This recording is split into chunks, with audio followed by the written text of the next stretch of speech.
وأنذر الناس يوم يأتيهم العذاب فيقول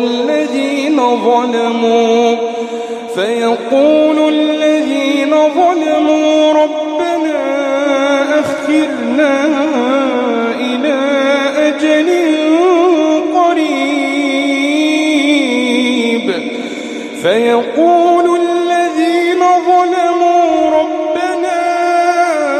أخرنا إلى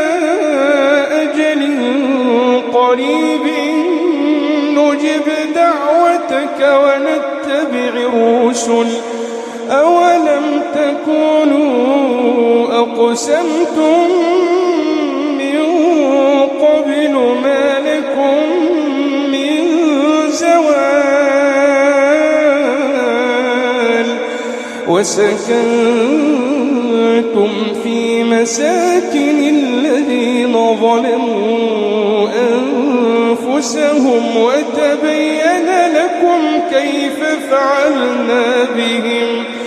وتبين لكم كيف فعلنا بهم وضربنا لكم الأمثال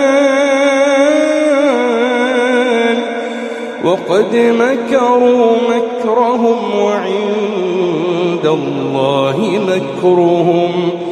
وإن كان مكرهم لتزول منه الجبال فلا تحسبن الله مخلف وعده رسله إن الله عزيز ذو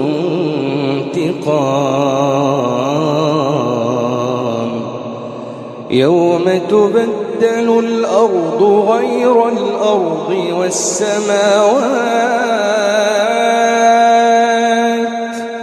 وبرزوا لله الواحد القهار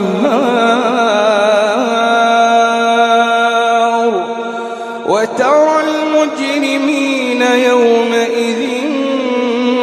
مقرنين في الأصفاد سرابيلهم من قطران وتغشى وجوههم النار ليجزي الله كل نفس ما كسبت إن الله سريع الحساب هذا بلاغ للناس ولينذروا به وليعلموا أنما هو إله واحد وليذكر أولو الألباب